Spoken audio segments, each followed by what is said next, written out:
Nabi gambarkan 100 orang yang pergi, 99 orang akan terkorban, 99 orang akan dibunuh. Assalamualaikum warahmatullahi wabarakatuh. Alhamdulillah wassalatu wassalamu ala Rasulillah wa ala alihi wa man wala. Jadi hari ini saya nak kongsikan kepada anda semua berkaitan yang viral sebelum ni, Sungai Furat ataupun sungai yang mengeluarkan emas yang sangat banyak.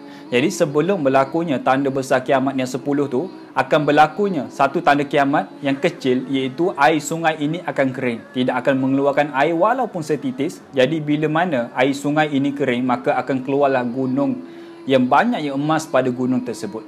Jadi Sungai Furat ini adalah sungai air tawar yang mana panjangnya lebih kurang 2,800 km, bermula daripada negara Turki sampailah negara Iraq, daripada Turki dibawa kepada Syria, daripada Syria dibawa ke Iraq. Itu adalah Sungai Furat. Yang mana Sungai Furat ini terletak dekat Iraq lah, yang dimaksudkan oleh Nabi SAW, kerana Nabi kata tidak akan berlakunya kiamat selagi mana tidak keringnya air sungai, yang mana sungai itu sungai dekat Iraq, dan Nabi spesifikkan lagi sungai itu adalah Sungai Furat, yang mana Sungai Furat itu terletak dekat Iraq.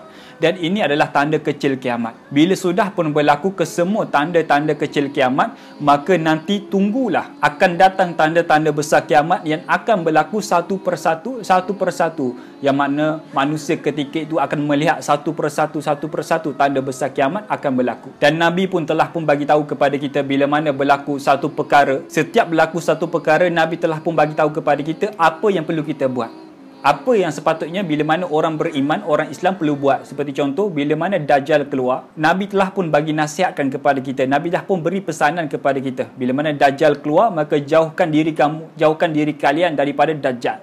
Seperti mana Ya'juj wal Ma'juj keluar, seperti mana Imam Mahdi keluar, apa perlu kita buat. Sama juga bila mana air Sungai Furat ini kering, Nabi telah pun beri pesanan kepada kita, telah pun nasihatkan kepada kita apa yang patut kita buat. Kerana bila mana air Sungai Furat ini susut, kering, akan kelihatan gunung yang banyak emas pada gunung tu. Sangat banyak emas pada gunung tu. Kata Nabi SAW, bila mana manusia sudah pun mula pergi ke sana, bila mana air sungai itu surut, air sungai itu sudah kering, maka akan keluarlah emas daripada sungai itu. Maka ketika itulah kata Nabi, manusia berpusu-pusu akan pergi ke sana. Ramai akan pergi ke sana, kata Nabi SAW. Dan kata Nabi, ramai akan pergi, kebanyakan dalam kalangan mereka, bila mana mereka pergi ke sana, mereka akan terbunuh disebabkan mereka berebut harta mereka, berebut emas yang berada di hadapan mereka. Macam mana mereka berebut? Apa yang perlu mereka rebut? Mereka merebut adalah harta yang terhidang di hadapan mereka, kekayaan yang betul berada di hadapan mereka. Maka disebabkan mereka tamak, disebabkan mereka saking cintakan kepada kekayaan dunia, yang menyebabkan mereka hilang waras mereka, sampaikan mereka membunuh di antara satu sama lain. Sampaikan Nabi gambarkan kepada kita bagaimana peristiwa itu berlaku. Sampaikan Nabi gambarkan macam mana setiap 100 orang yang pergi ke Sungai Furat untuk mengambil harta, mengambil emas dan sebagainya, kata Nabi 99 orang daripada 100 orang tu akan terbunuh. Hanya akan selamat satu orang sahaja. Itu nisbah yang Nabi gambarkan. Maka yang orang tu bila mana dengar macam tu, maka mereka mengharapkan dialah orang yang bertuah, dialah orang yang satu tu yang terselamat daripada dibunuh dan sebagainya. Nabi gambarkan 100 orang yang pergi, 99 orang akan terkorban, 99 orang akan dibunuh. Hanya seorang sahaja yang selamat daripada 100 orang tu. Itu nisbah yang Nabi gambarkan. Saking banyak yang akan mati, saking banyak yang akan terbunuh, disebabkan manusia mula rebutkan harta, disebabkan manusia mula rebutkan emas yang terhidang di hadapan mereka. Kerana sifat manusia bila mana mereka mengambil satu emas, sedangkan emas masih lagi banyak, sifat manusia tak cukup. Dia tak akan rasa cukup, yang menyebabkan mereka nak lagi. Sampaikan bila mana mereka melihat kawan mereka mengambil juga, mereka rasa iris hati, mereka rasa tak puas hati, dengki dan sebagainya, yang menyebabkan manusia akan bunuh saudara mereka sendiri, kata Nabi SAW. Dan adakah itu timbunan emas yang betul? Adakah emas yang keluar daripada Sungai Furat itu adalah emas yang betul? Kalau kita tengok pandangan para ulama, ramai di antara ulama yang setuju yang emas yang keluar daripada Sungai Furat itu adalah emas yang betul. Emas yang seperti mana kita tengok hari ini, emas itulah yang akan keluar daripada Sungai Furat. Disebabkan itulah manusia melihat emas yang betul. Manusia daripada pelosok dunia mana pun, daripada negara mana pun, mereka akan berpusu-pusu pergi ke Sungai Furat untuk mengambil harta tersebut. Dan bila mana kita sudah tahu peristiwa ini, kita sudah tahu akan perihal Sungai Furat akan keluar emas dan sebagainya, apa yang perlu kita buat? Adakah kita perlu cari? Adakah kita akan perlu pergi bersedia dengan kenderaan, dengan uang, nak naik flight dan sebagainya untuk pergi ke Sungai Furat bila mana dah kering? Adakah kita kena buat persediaan? Jangan, kata Nabi. Kata Nabi, jangan. Kerana sesungguhnya Nabi telah pun bagi nasihatkan kepada kita, yang mana Nabi bagi larangan kepada kita supaya kita jangan dekati air sungai Furat. Jangan kita pergi ke sungai Furat bila mana sungai Furat dah kering. Jangan kita mengambil emas daripada sungai Furat tersebut. Kerana kata Nabi SAW, au kama qala, kalaulah kalian berada dekat sana ataupun melalui kawasan tersebut, kata Nabi, janganlah kalian mengambil walaupun sedikit emas daripada sungai Furat tersebut. Nabi telah pun bagi larangan kepada kita. Tak perlu kita siapkan duit untuk beli tiket flight untuk pergi ke Iraq. Tak perlu kita simpan, buat persiapan untuk pergi ke sungai Furat bila mana sudah pun kering. Tak perlu kita buat satu strategi, buat satu perancangan. Kerana bila mana kita dah buat, sudah tentu orang yang terdahulu telah pun buat demikian. Bila mana kita buat perancangan, pasti orang sebelum kita dah pun ada perancangan lagi detail daripada kita.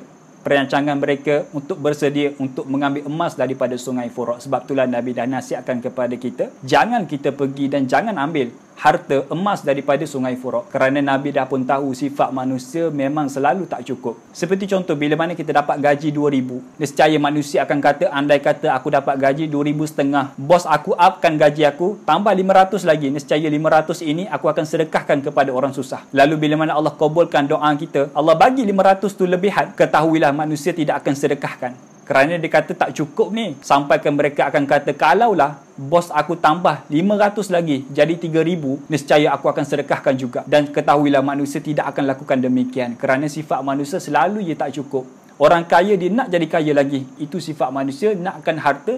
Sifat tamak para manusia. Jadi itu di antara kisah berkaitan dengan sungai Furat, yang mana Nabi dah pun bagi larangan kepada kita supaya jangan kita pergi ke sungai Furat dan jangan ambil apa-apa harta daripada sungai Furat. Semoga apa yang saya kongsikan kepada anda pada hari ini tanda kecil kiamat. Bila mana sungai Furat dah kering, akan keluarnya emas daripada sungai Furat, supaya menjadi peringatan kepada kita. Dan anda kata perkongsian saya pada hari ini memberi manfaat kepada anda, anda pun belajar sesuatu, kongsikan video kita pada kali ini kepada lebih ramai lagi orang, supaya lebih ramai yang dapat manfaat, lebih ramai yang boleh belajar sesuatu daripada video saya pada kali ini. Assalamualaikum warahmatullahi wabarakatuh. Jumpa lagi. Okay, satu lagi sebelum saya habiskan video kita kepada kali ini, iaitu saya nak kongsikan kepada anda, iaitu satu produk itu daripada saya sendiri.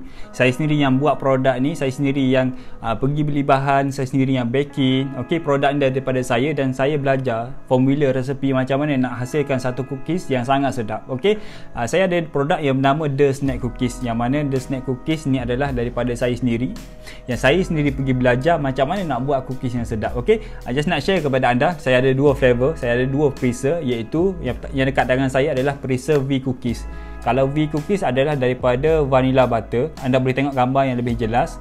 Okey, V Cookies daripada vanilla butter, dan satu lagi adalah Cha Cookies, pun sama, anda boleh tengok gambar yang lebih jelas. Okey, ini adalah dua preser yang kita sengaja buat kepada siapa-siapa yang peminat coklat, maka dia akan minat Cha Cookies. Tapi kalau anda jenis yang minat kepada vanilla, anda mesti minat kepada V Cookies, iaitu vanilla butter. Kita tengok banyak feedback daripada customer kami, bila mana sampai The Snack Cookies, sampaikan mereka ni berebut-rebut nak makan. Berebut-rebut nak makan disebabkan saking sedapnya The Snack Cookies. Ada tu di antara customer kami yang bila order 3 botol, dia orang kata tak cukup. Bila order 5 botol, dia orang kata tak cukup. Jadi macam mana nak order? Just order je, nombor dekat bawah ni, tekan je nombor WhatsApp dekat bawah, nanti akan ada tim kita yang reply. Okay, insyaAllah itu di antara value manfaat yang saya boleh kongsikan dengan anda. InsyaAllah kalau boleh tengok dekat feedback kami, banyaklah customer kami yang dah makan, banyaklah customer kami yang puji kesedapan The Snack Cookies. Sedap macam mana, anda kena try. Anda kena try dulu, barulah anda tahu macam mana sedapnya The Snack Cookies. Assalamualaikum warahmatullahi wabarakatuh. Jumpa lagi.